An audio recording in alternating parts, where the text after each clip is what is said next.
ನಿಮ್ಮೆಲ್ಲರ ಜೀವನದಲ್ಲಿ ಸುಖ, ಸಂಪತ್ತು, ಆರೋಗ್ಯ, ನೆಮ್ಮದಿ ಶಾಶ್ವತವಾಗಿರಲಿ ಅಂತ ಹೇಳ್ತಾ welcome back to Kavi's kitchen Karnataka. Good morning, ಎಲ್ಲರಿಗೂ ಅಕ್ಷಯ ತೃತೀಯ ಶುಭಾಶಯಗಳು ಅಂತ ಹೇಳ್ತೀನಿ.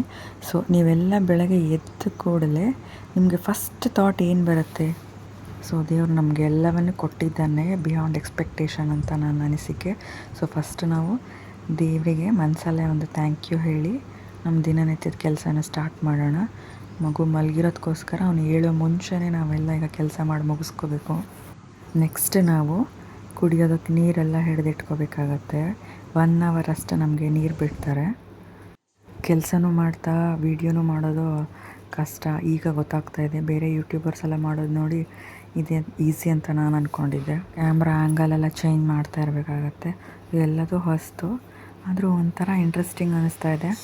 ಸೆಕೆ ಜಾಸ್ತಿ ಇರೋದಕ್ಕೋಸ್ಕರ ನಾವು ತಾಮ್ರದಲ್ಲೂ ಕೂಡ ಸ್ವಲ್ಪ ನೀರನ್ನು ಹಿಡಿದಿಟ್ಕೊಂಡಿರ್ತೀವಿ. ಕೆಲವರು ಮಡಿಕೆ ಕೂಡ ಯೂಸ್ ಮಾಡ್ತಾರೆ. ನೆಕ್ಸ್ಟ್ ನಾವು ಹಾಲನ್ನ ಕಾಯಕ್ಕೆ ಇಟ್ಕೊತೀನಿ. ಮಗುಗೋಸ್ಕರ ನಾವು ಎಕ್ಸ್ಟ್ರಾ ಆಕಳ ಹಾಲನ್ನು ತರಿಸ್ಕೊತಾ ಇದ್ದೀನಿ. ನಮಗೆ ಪ್ಯಾಕೆಟ್ ಹಾಲು ಯೂಸ್ ಮಾಡ್ತಾಯಿದ್ದೀವಿ. ಮುಂದ್ಗಡೆ ಎಲ್ಲ ನೀರು ಹಾಕ್ಬಿಟ್ಟು ಬಾಗಿಲಿಗೆ ಎಲ್ಲ ಕ್ಲೀನ್ ಮಾಡ್ಕೊತಾ ಇದ್ದೀನಿ. ನೆಕ್ಸ್ಟ್ ನಾನು ಸಣ್ಣದಾಗಿ ಸಿಂಪಲಾಗಿ ಒಂದು ರಂಗೋಲಿ ಕೂಡ ಹಾಕ್ಕೊಂಡಿದ್ದೀನಿ. ನನಗನ್ಸೋದು ಈ ವರ್ಕಿಂಗ್ ವುಮೆನ್ಸ್ ಎಲ್ಲ ಹೇಗೆ ಮನೇಲೂ ವರ್ಕ್ ಮಾಡಿ ಹೊರಗಡೆನೂ ವರ್ಕ್ ಮಾಡ್ತಾರೆ, ಅವರೆಲ್ಲ ತುಂಬಾ ಗ್ರೇಟ್ ಅಂತಲೇ ಅನಿಸುತ್ತೆ. ಫಿಸಿಕಲಿ ಮೆಂಟಲಿ ಎಷ್ಟೇ ಸ್ಟ್ರೆಸ್ ಇದ್ದರೂ ಕೂಡ ಎಲ್ಲವನ್ನು ಚೆನ್ನಾಗಿ ಮ್ಯಾನೇಜ್ ಮಾಡ್ತಾರಲ್ವ. ಸೊ ನೋಡಿ, ನಮ್ಮದು ಪುಟ್ಟ ಗಾರ್ಡನಿಗೆ ಕೂಡ ನಾನು ಎಲ್ಲ ಕಡೆ ನೀರು ಹಾಕ್ತಾಯಿದ್ದೀನಿ.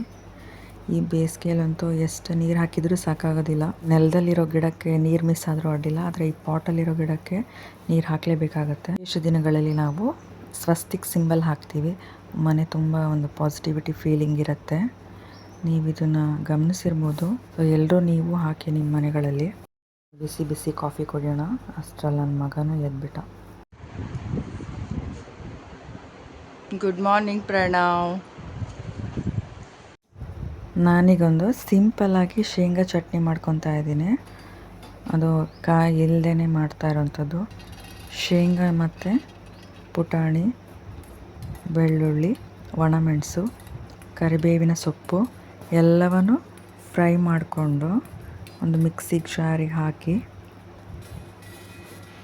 ಹುಣಸೆ ಹಣ್ಣು, ಉಪ್ಪು ಸೇರಿಸಿ ನಾನಿಲ್ಲಿ ಸಿಂಪಲಾಗೊಂದು ಶೇಂಗಾ ಚಟ್ನಿ ಮಾಡ್ಕೊತಾ ಇದ್ದೀನಿ. ವಿತೌಟ್ ಕೊಕೊನಟ್ ಅಂತಲೇ ಹೇಳ್ಬೋದು. ಈ ಚಟ್ನಿ ಮಾಡೋದು ತುಂಬಾ ಈಸಿ. ಕೊಬ್ಬರಿ ಎಣ್ಣೆ ಹಾಕಿ ನೀವು ಸಾಸಿವೆ, ಕರಿಬೇವಿನ ಸೊಪ್ಪು ಹಾಕಿ ಒಂದು ಸಿಂಪಲಾಗಿ ಒಂದು ಒಗ್ಗರಣೆ ಕೊಟ್ಕೊಂಡ್ರೆ ಚಟ್ನಿ ರೆಡಿ ಆಗುತ್ತೆ. ಚಟ್ನಿ ಎಲ್ಲ ಆದ ನಂತರ ನಾನು ದೋಸೆ ಮಾಡಿ ಇಟ್ಕೊಂಡಿದ್ದೀನಿ. ಅದನ್ನು ವೀಡಿಯೋದಲ್ಲಿ ತೋರಿಸ್ತೀನಿ ನೆಕ್ಸ್ಟು. ಹಾಗೆ ಮಧ್ಯೆ ಒಂದು ಬ್ರೇಕ್ ತೊಗೊಂಡು ನಾನು ಬಿಸಿನೀರು ಕುಡಿತಾ ಇದ್ದೀನಿ. 1 ಲೋಟ. ಸೆಕೆ ಆಗಿರೋದಕ್ಕೋಸ್ಕರ ನೀರು ಕುಡಿತಾನೇ ಇರಬೇಕಾಗತ್ತೆ. ನಾನು ಉಗುರು ಬೆಚ್ಚಗಿರೋ ನೀರನ್ನು ಕುಡಿತಾ ಇದ್ದೀನಿ. ಹಾಗೆ ಆ ಬ್ರೇಕಲ್ಲಿ ನಾನು ರಾಮರಕ್ಷಾ ಸ್ತೋತ್ರ ಮಂತ್ರವನ್ನು ತೋರಿಸ್ತಾ ಇದ್ದೀನಿ ನೋಡಿ ನೆಕ್ಸ್ಟ್ ನಾನು ವೀಡಿಯೋದಲ್ಲಿ. ಸೊ ಬಹ್ಯಾಟ್ ಆಗಿರೋದ್ರಿಂದ ನಾನು ಕೆಲಸ ಮಾಡ್ತಿರ್ಬೇಕಾದ್ರೇ ಮಂತ್ರ ನಾನು ಪಠಣೆ ಮಾಡ್ತಾ ಇರ್ತೀನಿ. ಆದರೆ ನೀವೆಲ್ಲರೂ ಪ್ರತಿಯೊಬ್ಬರು ಇದಕ್ಕೆ ಜಾತಿ ಧರ್ಮ ಅಂತ ಏನೂ ಇಲ್ಲ. ಪ್ರತಿಯೊಬ್ಬ ಮನುಷ್ಯನಾಗಿರೋನು ಕೂಡ ಹೇಳಿದರೆ ತಪ್ಪಿಲ್ಲ ಅಂತಲೇ ನಾನು ಹೇಳ್ಬೋದು. ಈ ಪುಸ್ತಕ ನಿಮಗೆ ಡಿವೈನ್ ಪಾತ್ನಲ್ಲಿ 1500 ವರ್ಷಗಳ ಹಿಂದೆ ಬುಧಕೌಶಿಕ ಋಷಿ ಅನ್ನೋರು ಈ ಸ್ತೋತ್ರವನ್ನು ನಮ್ಮೆಲ್ಲರಿಗೂ ನೀಡಿರೋಂಥ. ಇದರ ಮೇಲೆ ಯಾರಿಗೆ ನಂಬಿಕೆ ಇದೆಯೋ ಇಲ್ಲೋ ಗೊತ್ತಿಲ್ಲ, ಆದರೆ ನನ್ನ ಲೈಫಲ್ಲಂತೂ ತುಂಬಾ ಮಿರಾಕಲ್ ಆಗಿದೆ. ಅದಕ್ಕೋಸ್ಕರ ನಾನು ಎಲ್ಲರಿಗೂ ನಿಮಗೆ ಸಜೆಸ್ಟ್ ಮಾಡ್ತಾ ಇರೋದು.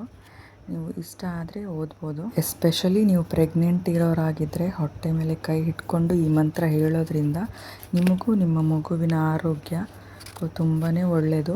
ಮತ್ತು ಉತ್ತಮ ಸಂಸ್ಕಾರ ಇರುವಂತಹ ಮಗು ನೆಕ್ಸ್ಟ್ ಜನ್ರೇಷನ್ ನಮ್ಮೆಲ್ಲರಿಗೂ ಬೇಕಾಗಿರೋದ್ರಿಂದ ನಾವು ಈಗಿಂದನೇ ಹೊಟ್ಟೆಯಲ್ಲಿ ಇರುವಾಗಲೇ ಅದಕ್ಕೆ ತಯಾರಿ ಕೊಡಬೇಕಾಗತ್ತೆ. ಸೊ ಎಲ್ಲರೂ ಓದಿ ಅಂತ ಹೇಳ್ತೀನಿ. ಜಾಣ ನಿದ್ರೆ ಆಯಿತಾ? ನಾನು ರಾತ್ರಿನೇ ನೆನೆಸಿಟ್ಟಿದ್ದೆ. 1 ಕಪ್ ಅಕ್ಕಿ, 1 ಕಪ್ ಹೆಸರು ಕಾಳು, ಎರಡನ್ನೂ ಹಾಕಿ ಚೆನ್ನಾಗಿ ನೀವು ತೊಳೆದಿಟ್ಕೊಳ್ಳಿ. ಉದ್ದಿನಬೇಳೆ ಕೂಡ ಇಲ್ಲಿ ಸೇರಿಸ್ಬೋದು. ನೀವು ಬೆಳಗ್ಗೆ ಹೊತ್ತು ನೆನೆಸ್ಬೇಕಂತಿಲ್ಲ, ರಾತ್ರಿ ನಿಮಗೆ ನೆನಪಾದಾಗ ನೆನೆಸಿದ್ರೂ ಸಾಕಾಗುತ್ತೆ. ಎರಡನ್ನೂ ಚೆನ್ನಾಗಿ ತೊಳೆದಿಟ್ಕೊಂಡು, ನಿಮಗೆ ನೀರು ದೋಸೆ ಅಷ್ಟು ತೆಳು ಬೇಡ, ಒಂದು ಮೀಡಿಯಮ್ಮಲ್ಲಿ ಕನ್ಸಿಸ್ಟೆನ್ಸಿಲಿ ನೀವು ಇದನ್ನು ಮಿಕ್ಸಿ ಮಾಡಿಕೊಂಡ್ರೆ ಆಗುತ್ತೆ. ನಾನು ಎಕ್ಸ್ಟ್ರಾ ಇದು ಟೇಸ್ಟಿಗೋಸ್ಕರ ಜೀರಿಗೆ, ಕೊತ್ತಂಬರಿ ಕಾಳು, ಕರಿಬೇವಿನ ಸೊಪ್ಪು, ಶುಂಠಿ ಎಲ್ಲವನ್ನು ಎಕ್ಸ್ಟ್ರಾ ಮತ್ತು ಉಪ್ಪು ಸೇರಿಸಿ ಮಿಕ್ಸಿ ಮಾಡ್ತಾಯಿದ್ದೀನಿ. ಇದೊಂಥರ ಮಾರ್ನಿಂಗ್ ಪ್ರೋಟೀನ್ ಫುಡ್ ಅಂತಲೇ ಹೇಳ್ಬೋದು, ಎಸ್ಪೆಷಲಿ ವೆಜಿಟೇರಿಯನ್ಸ್ಗೆ. ಎಲ್ಲರೂ ಟ್ರೈ ಮಾಡಿ ನೋಡಿ, ತುಂಬಾ ಟೇಸ್ಟಿಯಾಗಿರುತ್ತೆ ದೋಸೆ. ನೀವು ಎಕ್ಸ್ಪೆಕ್ಟೇ ಮಾಡಿರಲ್ಲ. ಅದರಲ್ಲಿ ಕೊತ್ತಂಬರಿ ಜೀರಿಗೆ ಕಾಳು ಹಾಕೋದ್ರಿಂದ ನಿಮ್ಗೆ ಆರೋಗ್ಯಕ್ಕೂ ಒಳ್ಳೆಯದು. ದೋಸೆ ಟೇಸ್ಟ್ ಕೂಡ ತುಂಬಾ ಡಿಫ್ರೆಂಟಾಗಿರುತ್ತೆ. ಸೊ ರಾಮರಕ್ಷಾ ಸ್ತೋತ್ರ ಓದೋದ್ರಿಂದ ನಿಮ್ಮಲ್ಲಿ ಒಂದು ಧೈರ್ಯ, ಆರೋಗ್ಯ, ನೆಮ್ಮದಿ ಎಲ್ಲವೂ ಹೆಚ್ಚಾಗತ್ತೆ ಅಂತಲೇ ಹೇಳ್ಬೋದು. ನಾನು ಯೂಟ್ಯೂಬ್ ಸ್ಟಾರ್ಟ್ ಮಾಡೋಕ್ಕಿಂತ ಮುಂಚೆ ನಾನು ಇದೆಲ್ಲ ಬೇಕಾ ನನಗೆ ಅಂತ ನಾನು ಫಸ್ಟ್ ಹೆದರ್ಕೊಂಡೇ ಇದ್ದವಳೆ. ಎಲ್ಲರ ಹಾಗೆ ತುಂಬ ಇಂಟ್ರೋವರ್ಟ್ ಕ್ಯಾರೆಕ್ಟರ್ ಆದವಳು. ಆದರೆ ಈ ಮಂತ್ರ ಓದ್ತಾ ಮತ್ತು ಕೆಲವೊಂದು ಸಲಹೆಗಳನ್ನು ಗುರುಗಳ ಮೂಲಕ ಪಡೆದಾಗ ನನಗನ್ಸಿದ್ದು ಮನುಷ್ಯನಿಗೆ ಅಸಾಧ್ಯವಾದದ್ದು ಯಾವುದೂ ಇಲ್ಲ. ಆದರೆ ನಾವೇ ಸ್ವಲ್ಪ ಯಾರು ಏನು ಹೇಳ್ತಾರೋ ಅಂತ ಹೇಳಿ ಬೇಡ ಅಂತ ಹೇಳಿ ಸ್ವಲ್ಪ ಹಿಂದೆ ಹೋಗ್ತೀವಿ. ಆದರೆ ಡಿವೈನ್ ಪಾರ್ಕ್ ಸಾಲಿಗ್ರಾಮದ ಗುರುಗಳು ಅಲ್ಲಿ ನಿಮ್ಮನ್ನು ಎಷ್ಟು ಮೋಟಿವೇಟ್ ಮಾಡ್ತಾರೆ ಅಂತಂದರೆ, ನಿಮಗೆ ಯಾವುದೇ ಪೂಜೆ ಹವನ ಎಲ್ಲ ಮಾಡಿ ಅಂತ ಹೇಳೋದಿಲ್ಲ. ಸಿಂಪಲ್ಲಾಗಿ ಹೇಗೆ ನಾವು ನಮ್ಮ ಲೈಫಲ್ಲಿ ಇರಬೇಕು, ಹೇಗೆ ಮಂತ್ರ ಪಠನೆ ಮಾಡಬೇಕಂತ ಹೇಳಿ ಆದಷ್ಟು ಸಿಂಪಲ್ಲಾಗಿ ಹೇಳ್ತಾರೆ. ಈಗಿನ ಜನ್ರೇಷನ್ ಅವರು ಕೂಡ ಎಲ್ಲರಿಗೂ ಅರ್ಥ ಆಗುವಂತಲೇ ತಿಳಿಸ್ತಾರೆ. ನಿಮಗೆ ಫುಲ್ ಪ್ರೊಟೆಕ್ಷನ್ ಅಂತಲೇ ಹೇಳ್ಬೋದು. ಬೇರೆಯವರ ಮನೆ ಹಾಳಾಗಲಿ ಅಂತಲೇ ಈಗಿನ ಕಾಲದಲ್ಲಿ ಎಲ್ಲರೂ ಆಸೆ ಪಡೋದೇ ಜಾಸ್ತಿ. ಇಲ್ಲಿ ಹಾಗಲ್ಲ, ಅವರು ಉದ್ಧಾರ ಆಗಿ ನಮ್ಮ ಅಕ್ಕಪಕ್ಕದವರು ಉದ್ಧಾರ ಆಗಿ ಇಡೀ ಭಾರತ ಕೂಡ ಉದ್ಧಾರ ಆಗಲಿ ಅನ್ನೋ ಒಳ್ಳೆಯ ಉದ್ದೇಶದಿಂದ ಎಲ್ಲರೂ ಕೂಡ ನೀವು ಬರ್ಬೋದು ಅಂತಲೇ ಅಲ್ಲಿ ನನ್ನ ರಿಕ್ವೆಸ್ಟ್ ಏನು ಅಂತಂದರೆ, ಹೊಸಂಗಡಿ, ಕುಂದಾಪುರ, ಶಂಕರನಾರಾಯಣ, ಬಸರೂರು, ಯಾರೇ ಈ ಕುಂದಾಪುರ ಹತ್ತಿರ ಯಾರು ಇದ್ದೀರೋ ಅವರೆಲ್ಲರೂ ಕೂಡ ನೀವು ದೇವಸ್ಥಾನಕ್ಕೆ ಹೋಗೋದಾದರೆ ನಿಮಗೆ ಗುರುವಾರ ಗಾಡಿ ವ್ಯವಸ್ಥೆ ಕೂಡ ಇರುತ್ತದೆ. ಫ್ರೀಯಾಗಿ ಬರ್ಬೋದು ದೇವಸ್ಥಾನಕ್ಕೆ. ಬೆಳಗ್ಗೆ ನಿಮಗೆ 7 ಗಂಟೆಯಿಂದ 8 ಗಂಟೆ ತನಕ ಬೆಳಗ್ಗೆ ಪ್ರತಿನಿತ್ಯ ಪೂಜೆ ಇರುತ್ತೆ. ನಿಮಗೆ ಗಾಡಿ ವ್ಯವಸ್ಥೆ ಕೂಡ ಇರುತ್ತೆ. ನೀವು ಬಂದು ನೋಡ್ಬೋದು. ಒಂದು ಸಲ ನೀವು ಬಂದು ನೋಡಿ ಎಷ್ಟು ನಿಶಬ್ದವಾಗಿರುತ್ತೆ ದೇವಸ್ಥಾನ, ಹಾಗೆ ಹೇಗೆ ವಿಭಿನ್ನವಾಗಿದೆ ಅಂತಲೂ ನೀವು ಅಲ್ಲಿ ಡೈರೆಕ್ಟಾಗಿ ಬಂದು ಅನುಭವಿಸ್ಬೇಕು ಅಂತ ಹೇಳ್ತೀವಿ. ನಂತರ ನಿಮಗೆ ಅರ್ಧ ಗಂಟೆ ಅಥವಾ 20 ನಿಮಿಷ ಗುರುಗಳು ಮಾತಾಡ್ತಾರೆ. ಇಲ್ಲಿ ಬೇರೆ ಕಡೆ ಆದರೆ ನಿಮಗೆ ಗುರುಗಳನ್ನೆಲ್ಲ ಒಂದು ನೋಡಬೇಕು ಹತ್ತಿರದಿಂದ ಅಂತಂದರೂ ಕೂಡ ಅದು ಅಸಾಧ್ಯವಾದದ್ದೇ. ಆದರೆ ಇಲ್ಲಿ ಏನೋ ಗೊತ್ತಿಲ್ಲ, ಆ ದೇವರ ಕೃಪೆ ಅನಿಸುತ್ತೆ. ಇಷ್ಟು ಹತ್ತಿರದಲ್ಲಿದ್ದರೂ ಕೂಡ ಎಷ್ಟೋ ಜನಕ್ಕೆ ಅದರ ಮಾಹಿತಿ ಕೊರತೆ ಇದೆ. ಸೊ ನೀವೆಲ್ಲರೂ ಬನ್ನಿ ಅಂತ ನಾನು ರಿಕ್ವೆಸ್ಟ್ ಮಾಡ್ತಾಯಿದ್ದೀನಿ. ಬಂದು ನೋಡಿ ಅಲ್ಲಿನ ಲಾಭವನ್ನು ತಗೊಳ್ಳಿ ಅಂತ ಹೇಳ್ತಾ ಇದ್ದೀನಿ. ಎಸ್ಪೆಷಲಿ ಲೇಡೀಸು ಮಕ್ಕಳಾದ ನಂತರ ಏನೋ ಅಂತ ಎಲ್ಲರಿಗೂ ಒಂದು 3-4 ಮಂತ್ಸ್ ಅಂತೂ ಡಿಪ್ರೆಷನ್ ಫೀಲ್ ಆಗಿರುತ್ತೆ. ಸ್ವಲ್ಪ ನಿಮಗೆ ಸ್ಪಿರಿಚುವಲ್ ಟಚ್ ಇದ್ದರೆ ನಿಮಗೆ ಗೊತ್ತಿಲ್ಲ, ಎಲ್ಲಿಂದನೋ ಒಳಗಡೆ ಒಂದು ಶಕ್ತಿ ನಿಮ್ಮನ್ನು ಕಾಯ್ತಾ ಇರುತ್ತೆ. ಈಗಿನ ಕಾಲದಲ್ಲಿ ಇದೆಲ್ಲ ಹೇಳಿದರೆ ನಂಬೋದು ಕಷ್ಟ ಅನಿಸ್ಬೋದು.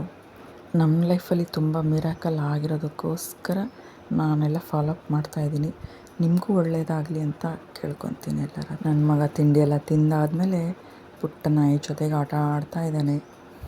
ಪ್ರಾಣಿಗಳು ಅಂದರು ಹಾಗೆ ನಿಸ್ವಾರ್ಥತೆಯಿಂದ ನಮ್ಮನ್ನು ಪ್ರೀತಿಸ್ತಾರೆ. ಯಾವತ್ತೂ ನಮ್ಮನ್ನು ಜಡ್ಜ್ ಮಾಡೋದಿಲ್ಲ. ಆದರೆ ನಾವು ಮನುಷ್ಯಗಳು ಮಾತ್ರ ಹಾಗಲ್ಲ. ಸೊ ಕೇಳೋದೇ ಮರ್ತೋದೆ, ಅಕ್ಷಯ ತೃತೀಯೆಗೆಲ್ಲ ಏನು ತೊಗೊಂಡ್ರಿ ನೀವು? ನಾವು ಸಿಂಪಲಾಗಿ ಏನಾದ್ರು ತೊಗೊಳ್ಳೋಣ ಅಂತ ನೋಡೋಕೆ ಹೋಗಿದ್ವಿ. ಈಗಿನ ರೇಟಲ್ಲಿ ಏನು ತೊಗೊಳಕ್ಕೂ ಆಗೋದಿಲ್ಲ. ಮುಂದೆ ಕಷ್ಟ ಇದೆ ಗೋಲ್ಡೆಲ್ಲ ತೊಗೊಳ್ಳೋದು. ಸೊ ಬನ್ನಿ ನೋಡೋಣ. ಸಿಲ್ವರ್ ಕಾಯಿನ್ಸ್, ಗೋಲ್ಡ್ ಕಾಯಿನ್ಸ್ ಹಾಗೆ ಒಂದು ರೌಂಡ್ ಎಲ್ಲ ನೋಡ್ತಾ ಬನ್ನಿ. 1 ಗ್ರಾಮ್ ಆದರೂ ತೊಗೊಳ್ಳೋಣ ಅಂತ ಬಂದ್ವಿ. ಒಂದು ವೇಳೆ ತೊಗೊಳಕ್ಕಾಗೋದಿಲ್ಲ ಈಗ ಅಂತಂದರೆ ನೀವು ಮನೇಲಿರೋಂಥ ಕಾಯಿನ್ಸ್ಗಳನ್ನೇ ಒಂದು ಕೆಂಪು ಬಟ್ಟೆಯಲ್ಲಿ ಹಾಕಿ ನೀವು ದೇವರ ಮುಂದೆ ಇಟ್ಟು ಪೂಜೆ ಮಾಡಿ, ನೆಕ್ಸ್ಟ್ ನೀವು ಕಾಟ್ರೇಜಲ್ಲಿ ಅಥವಾ ನಿಮ್ಮ ಬಿಸ್ನೆಸ್ದು ಎಲ್ಲಿಟ್ಟಿರ್ತೀರ ಅಲ್ಲಿಟ್ಟರೆ ಸಾಕಾಗತ್ತೆ. ಆ ದೇವರು ಹೇಗೂ ನಮಗೆ ಆಶೀರ್ವಾದ ಮಾಡೇ ಮಾಡ್ತಾನೆ. ಎಲ್ಲರಿಗೂ ಒಳಿತಾಗಲಿ, ಎಲ್ಲರಿಗೂ ಶುಭವಾಗಲಿ. ನೆಕ್ಸ್ಟ್ ಅಲ್ಲೇ ನಾವು ಪಕ್ಕದಲ್ಲೇ ಹಾಗೆ ತಿಂಡಿ ತಿಂದು ಮಗುವಿಗೆ ತಿಂಡಿ ಎಲ್ಲ ಕೊಡಿಸಿ ಚಹಾ ಕುಡಿದು ಮನೆ ಕಡೆಗೆ ಹೋದ್ವಿ. ಸೊ ಇಷ್ಟ ಆಗಿತ್ತು ನಮ್ಮ ಇವತ್ತಿನ ಬ್ಲಾಗ್. ನಿಮಗೆಲ್ಲ ಇಷ್ಟ ಆದರೆ ಲೈಕ್ ಮಾಡಿ, ಕಮೆಂಟ್ ಮಾಡಿ, ಶೇರ್ ಮಾಡಿ, ಹಾಗೆ ಸಬ್ಸ್ಕ್ರೈಬ್ ಮಾಡೋದಕ್ಕೆ ಮರಿಬೇಡಿ. ನಿಮ್ಮ ಫ್ರೆಂಡ್ಸ್ಗೆ ಮತ್ತು ಫ್ಯಾಮಿಲಿಗೂ ರೆಫರ್ ಮಾಡಿ ಅಂತ ಹೇಳ್ತೀನಿ. Thank you for watching.